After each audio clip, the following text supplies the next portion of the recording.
If you are looking at your old and faded outdoor metal ornament and contemplating throwing it away, why don't give it a second chance? What do you think?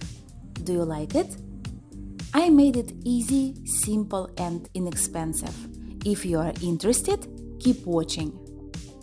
My first step was to remove all the debris and dry paint.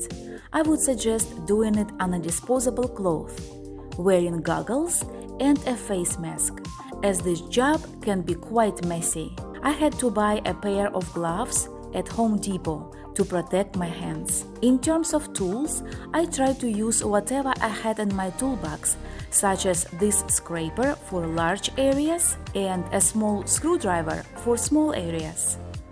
I wiped it periodically with a damp towel. When all substantial pieces were removed, to refine and make it smooth, I bought a sanding sponge at Lowe's. And I loved it.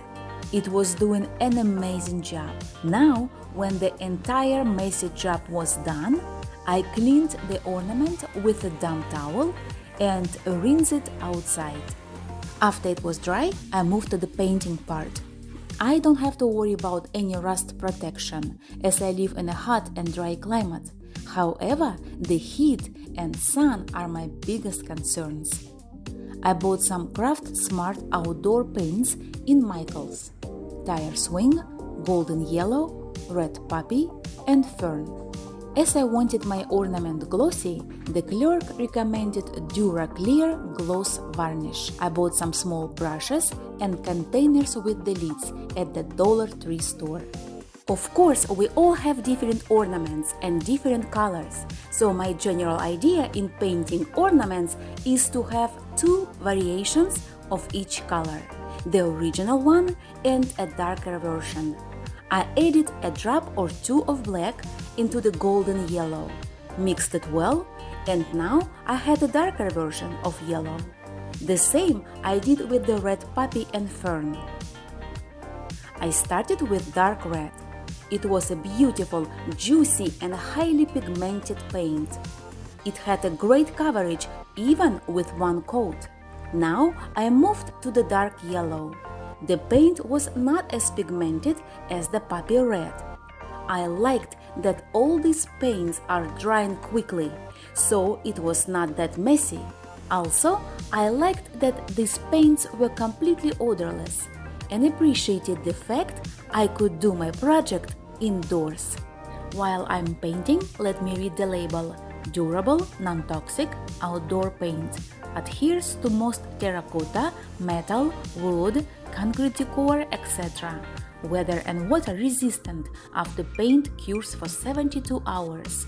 Use 1 or 2 coats. Shake well before use. Soap and water cleanup may stain some surfaces. I liked the black paint. It was very pigmented, and even one coat was enough to get a full coverage. I kept painting my first layer using a darker version of each color. My first layer was done, and I applied a second layer using the same darker colors. And now it was the time to use the original, lighter colors to do some touch-ups on top, to add more texture and definition to our ornament. I applied the original color to accentuate the original design and make it stand out even more. The painting part was done, and the final step was to apply Deco Art Dura Clear on top. While I'm applying it, let me read the label. Durable, glossy, non-yellowing finish. Directions: shake gently, apply with a flat brush and allow to dry to the touch before adding additional coats. Indoor, outdoor, water-based, permanent, soap and water cleanup. I applied 2 coats of Dura Clear. I kept my ornaments indoors for a total of 72 hours to make sure that the paint was properly cured before hanging it outside. Here it is. What do you think? Do you like it? I think it's worth the effort. Overall, I enjoyed working with the Craft Smart outdoor paints and DuraClear varnish, and I loved the final look. In a couple of months, I will post and pin my update in the comments below on how this paint is handling the high heat and full sun, so you can check it out. In the meanwhile, I hope you enjoyed my video and found it useful. Please like and subscribe so we can stay in touch and enjoy more art projects together in my next video.